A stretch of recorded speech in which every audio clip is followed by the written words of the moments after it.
I'm back, y'all. This is Marlon Saunders live on the Marlon Saunders Show. KHTS AM 1220 AM. It's the hometown station for Santa Clarita, California. And so I'm pumped because I live in Santa Clarita, California. So I am on my own hometown station. That's what I'm talking about, doing it big in my own backyard. Okay, so summer is done. It's done. I hope you got all your trips in and did what you wanted to do. I discovered with kids, especially small kids, summer does not have to cost you a lot of money. A lot of times, parents, we spend a lot of money on stuff that's really more for us than it is for them. My kids, they wanted to get in the pool most of the time. They wanted to go to the beach. They wanted to do free stuff or little things. They wanted to go to the park. You know, they didn't care about going on a cruise. They didn't care about going to New York and going to Florida. They didn't care now. They may care once they get older, but they didn't care this year. So thank God for that. But how do you transition them? Because school is starting back, and for some of us, you know, I know some school districts, school is starting Monday. For some people, I heard school started last week. And so anyway, how do you transition them from summer to the school system, the summer break being over and going back into school? I have some notes here, some things that I studied, some things that I looked up that I just want to share with you. Here we go. Here's some tips for transitioning parents and kids back to school. Tip number one, a week or two before the school year begins, kids should start going to bed and waking up as they would on school days. You need to give time for their bodies now to adjust back to that school sleeping schedule. And so a week or two before school starts, if their bedtime during the school year is, say, 8 p.m., 8:30 p.m., 9 p.m., whatever it is, if their bedtime during the school year is a certain time, then a week or two before school starts, make that the time again. Don't let them stay up till 11 and 12, and then the weekend before school starts, go to bed at 8, because they're going to be wired, they're going to be up, because for the last 90 days, I got a chance to stay up till midnight. And so tonight, I have to go to bed at 8, but my body is still telling me, nah, man, we got till midnight. So I'm just laying in the bed. I finally doze off at midnight, but now I wake up the next morning at 6 a.m. because it's the first day of school. Not only do I wake up at 6 a.m. and my body is in shock and confused and I'm tired and hungover, but now I'm waking up to backpacks being stuffed and breakfast and let's go, get in the car and put your clothes on and hurry, move. It's just a lot. So to ease the pain of that, a week or two before school starts back, if it's 8 p.m., 9 p.m., whatever the time is, start implementing that right now. Okay, little Johnny, it's 7:30. Start winding it down. Let's go to bed. And so now, when school starts back, little Johnny's body is already in the mode of going to bed. Okay, here's another tip. You know, we've done a lot of things over the summertime, a lot of fun activities, but like a week or so before school gets ready to start back, take your child on an educational field trip. Take them to a museum, take them to an observatory, take them somewhere educational so that their mind can begin to switch from play to learning to education. It starts to work those educational juices in their brain so that they don't go back to school thinking twisted colossus. You know, that's a wonderful memory over the summer, but they go back to school remembering the library, the museum, the observatory, the learning experience they had here or there, the historical whatever, wherever you take them. You know, research the educational places in your neighborhood and make that the final field trip. End it on that. End it on something educational. Make them learn something. My kids, man, they had me laughing. One of their first questions when I said, y'all, we're going to do something today as a family, my daughter would say, are we going to have to learn something? What? She would say, I had to learn all year. I don't want to learn anything today. And so I said, no, you don't have to learn anything today. We are going to blah, blah, blah. But now as school begins to start back, they have to get back in the mode of it's learning time, it's education time, and so end it on a learning event. Okay, here's another tip for you. Get your kids accustomed to a calendar. Begin to put a calendar together. A great thing to do is actually establish a family calendar. A family calendar now, as you go back into school, that has everybody's events on there. It has dad's meetings, mom's meetings, mom or dad's job schedule, the kids' schooling schedule, their after-school activities when you know them, and begin to put that schedule. Now, here's the key. Make the schedule as detailed as you can. Schedule what the homework time will be, what the eating time will be, what the play time will be. Begin to put all of those things on the calendar. What happens is you begin to get your kids in the habit of being structured, of being organized, of teaching them about timelines and schedules and time limits and starting on time and finishing on time and being on time and all of that. So begin to implement a family calendar. Now, you can download a free calendar off the internet. You can create your own calendar. You don't have to pay any money. It's just a matter of getting it all down. Invest in a family calendar. Next tip. Make sure you end the summer break on a positive note. End it on a positive note. No matter what transitions have occurred throughout the year, maybe there are some highs and some lows that happen throughout the year. Make sure you end it on a positive note so that when they return back to school, they return back to school in a positive way. Don't end it on them being on punishment. Don't end it on you screaming at them and going off on them. Don't end it on them being locked in their rooms and they in the corner and you done took away the Xbox and the Wii and you done took away the Nintendos. And don't end it on such a nasty note. End it on a high note so that when kids go back to school, they go back returning in good spirits, with good attitude, with fun and joy in their heart, ready to learn. Cool? Cool. Next tip. I know I'm helping y'all out big time. Before you go out and start buying a lot of school supplies, take inventory of the current school supplies that you may still have from last year. You never know. You might already have enough glue sticks. You may already have enough markers and crayons. Sometimes we get in the habit of just starting all over again every year. Here we go. We need a fresh new whatever. And sometimes you don't really need to buy that again because you didn't finish using what you had from last year. So maybe you don't need a fresh box of crayons or a whole bunch of pencils or pens or what have you. Maybe you don't need to get everything on the list because you may already have some things.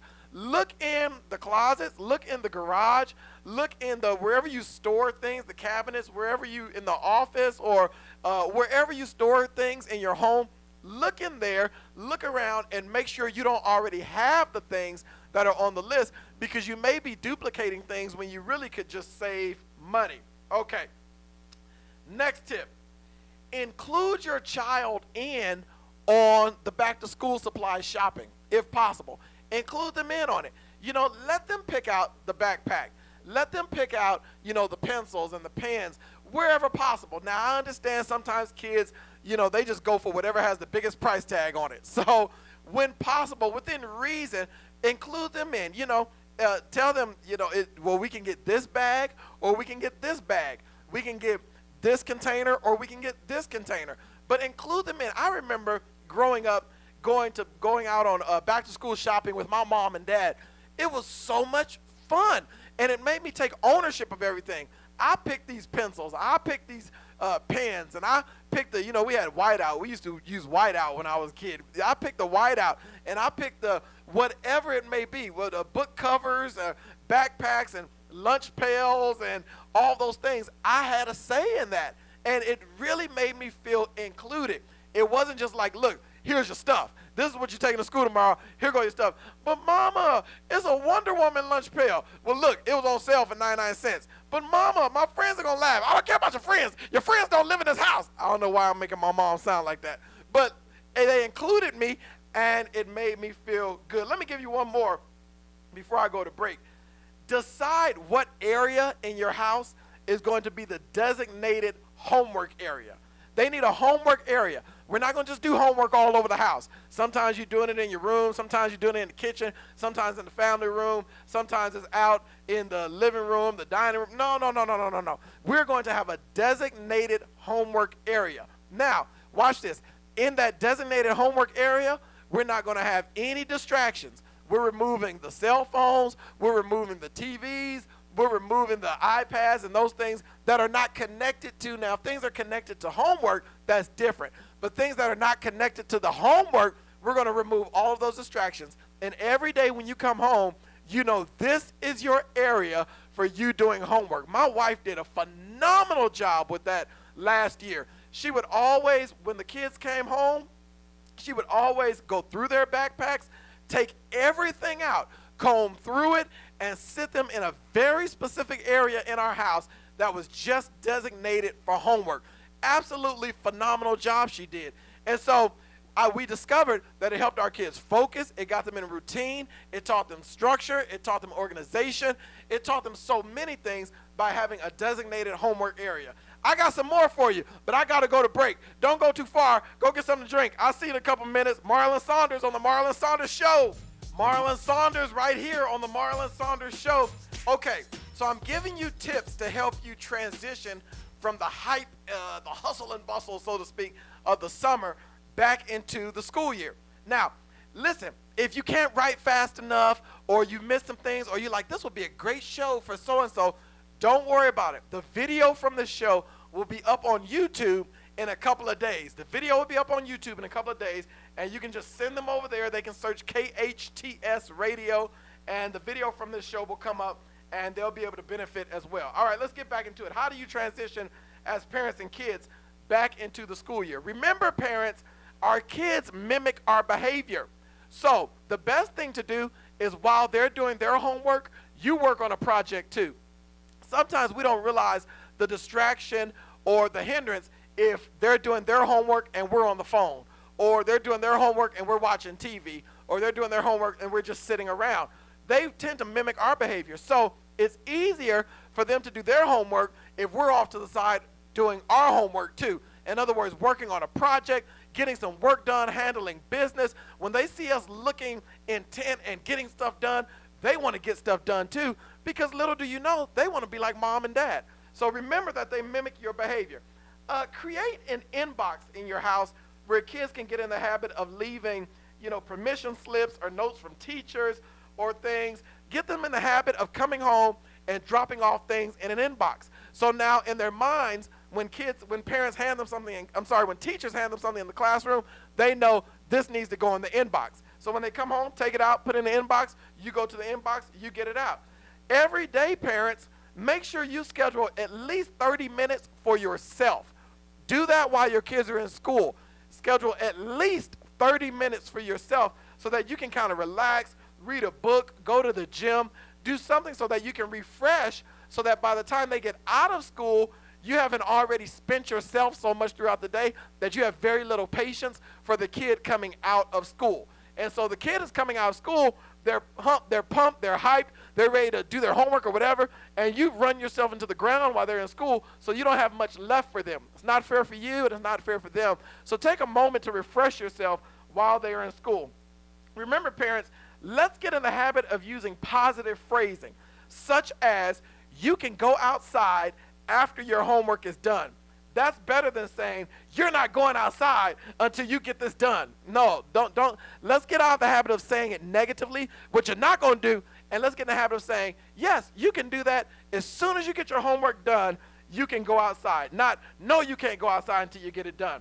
All right, here's a helpful tip right here.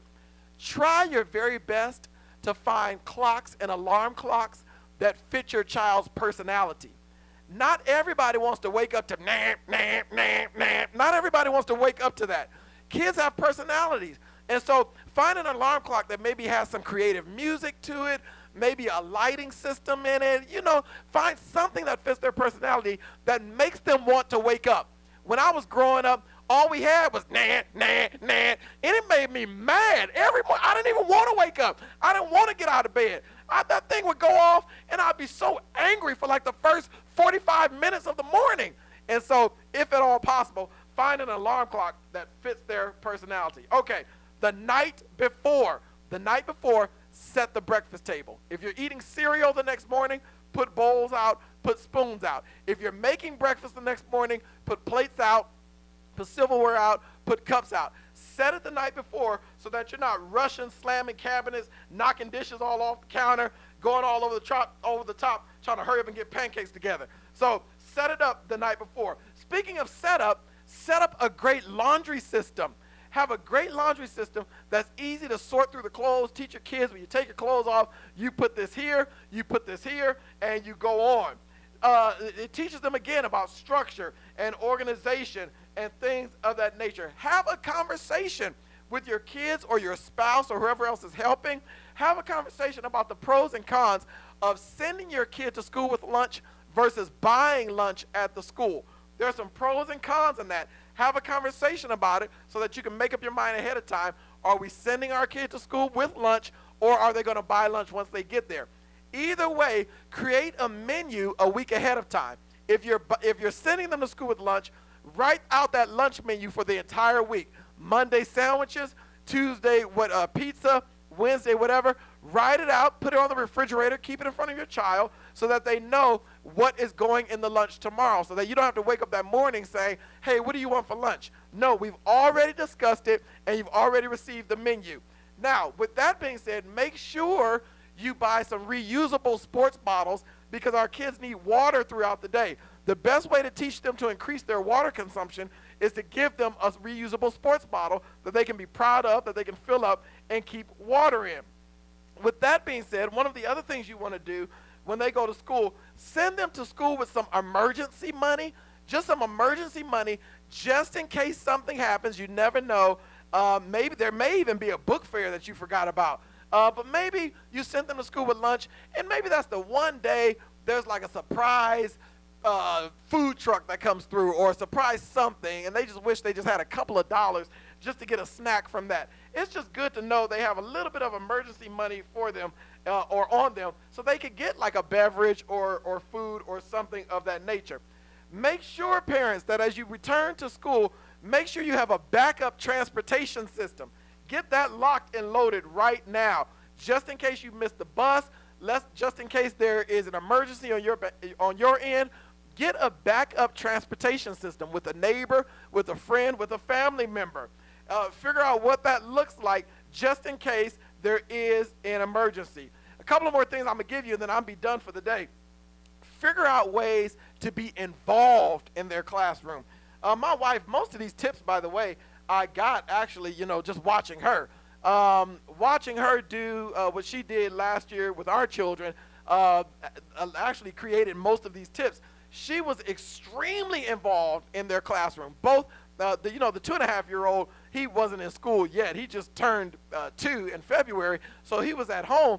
But she still, even with him being home, she still was involved in their class. And let me tell you, when I tell you that had a huge impact on my son and my daughter, seeing mom be involved in class was huge. Here's the last tip I'll give you, and then I'm done for the day. Talk to your kids about how they're feeling. Talk to them about how they're feeling about school. The pros, the cons, the ups, the downs, the fears, the joys. What are you excited about? What are you not so excited about?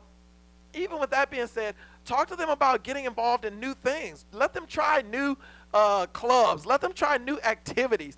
Let them try new events. Let them try something new. Now, as they go back into this new year, parents, remember, it is a new year, new expectations.